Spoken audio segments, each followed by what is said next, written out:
Any questions? Well, Mayor, would you spell out for us as specifically as you can how much money we are talking about and what kind of guarantee you need over the next 7 days?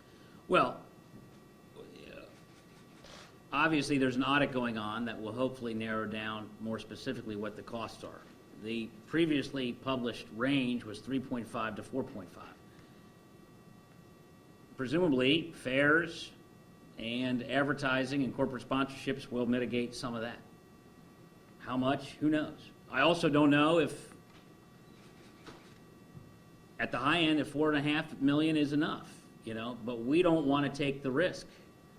And we don't intend to take the risk on that. It is as I've said repeatedly, if you assume it's roughly $44 million a year at a 5% capitalization rate, that's a net present value to the city of $80 million. And if the business community can take that risk for us, we're willing to meet them halfway by spending the additional capital dollars to complete the first phase. In terms of the form in which we need to receive this guarantee, I'd prefer to defer to my esteemed legal colleague, Kevin Flynn, who has more experience in this than I do, and will certainly be an important arbiter of what that guarantee looks like.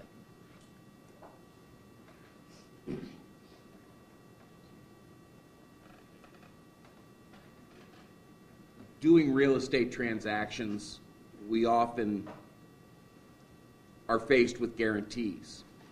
And universally, the guarantee hopefully never has to be called on because we're looking for the primary source of repayment. That being said, the guarantee would have to be of substantial enough dollars to meet the total obligation. Obviously, a guarantee can go down over time as the risk, as the overall liability risk goes down. And it doesn't have to be in the hands of the city. So we're open to suggestions. It can be cash, it can be pledged assets, it can be securities, it can be real estate, it can be anything that has a tangible value, a marketable value of sufficient to provide for the long-term guarantee. And one thing that hasn't been said here is once this streetcar is built, the federal government will require that it continue to be operated. For 25 years minimum. For 25 years, we have to operate this. 25 or 30? Well, we'll double check, but it's one of the two. It's a long time anyway, John. And in which case, that's the length of the guarantee that we would be looking. Obviously, in year 29 or in year 24, we don't need an $80 million guarantee anymore. So that as the risk goes down, the guarantee can go down. These are not novel concepts in terms of secured lending. And so I know that there are a number of lawyers working with the streetcar folks. I've committed to the mayor that I will do everything I can do to help using my experience to capture this so that both sides feel comfortable with what is being given if the decision is made from the private sector to corral this money and put it together. And are you looking for a specific dollar figure, or are you looking for a guarantee to cover the operating costs? Because right now we've got an estimate. Say the estimate is $4.5 million a year, and John, you have to have an $80 million number. What if the operating costs the first year are $10 million? Are you looking for that's exactly my biggest fear, is that the operating costs will be greater than is advertised.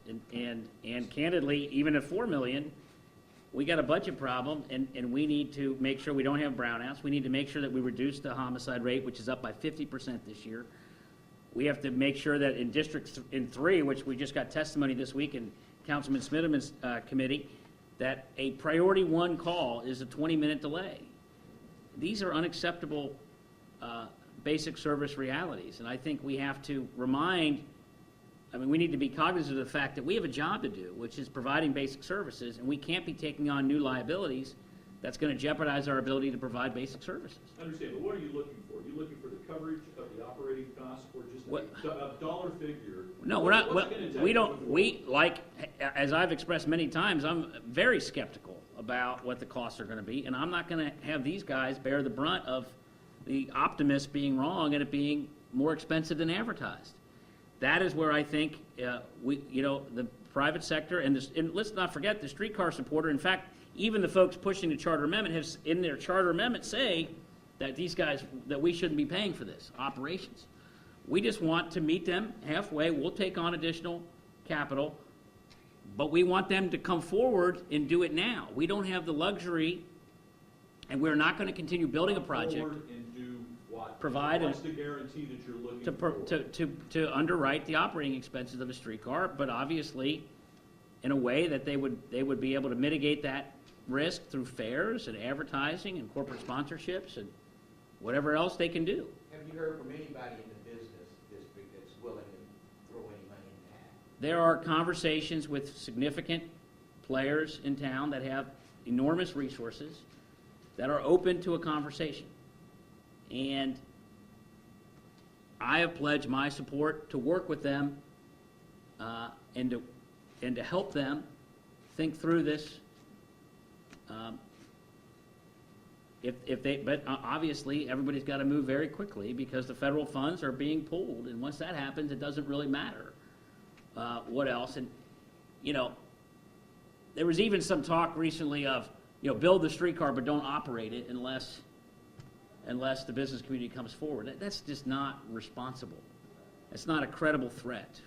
We're not going to take on another $65 million or more of local debt, which is the number I believe is going to be required to complete it, with a hope that somebody will help pay the operations. We need to know that before we incur additional debt. But the question is, are we willing to meet people halfway?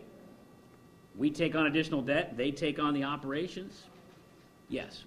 Kevin, So- it sounds like you guys aren't saying someone come to us with a check for $80 million before next Wednesday. Is that? No. As Kevin just said, no, we don't expect that to happen, but we do expect there to be collateral and security and a legally enforceable agreement that we know that we can count on, and work with folks. And just to be clear,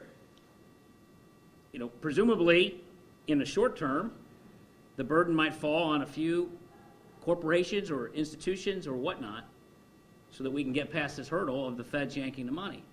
Over time, presumably, they're going to want to sell corporate sponsorships and to try to get so that the burden of that guarantee isn't on a few institutions. I've offered to help. I've offered to help headline a fundraiser on an annual basis to help mitigate that risk for whoever's taking it on. I've offered to help communicate and help, but what I'm not willing to do is to take on a whole new unknown liability at the expense of basic services. So John, very simply, if somebody comes forward and is willing to cover the operating costs of the streetcar, you will support construction starting up again and completion of the first phase? Yes. What's the genesis of this evolution that you've gone through? Can you talk about that? Well, first, I've been listening to folks, and there has been some money spent, and I appreciate and admire the passion of the supporters who want to see this happen. I am, I think no secret, this is not my highest priority, and I'm not sure it was as important as have already spent on it. But we are where we are, and the question is there, and people have asked me, are you going to kill this thing no matter what? Is there any way in which this thing can move forward with your help? And then in the last 7 days, there has been a number of, I would say, talk at cocktail parties and things of that nature, where folks have suggested in the private sector that they believe that they could organize and put together the money to take the operating expenses off of our backs.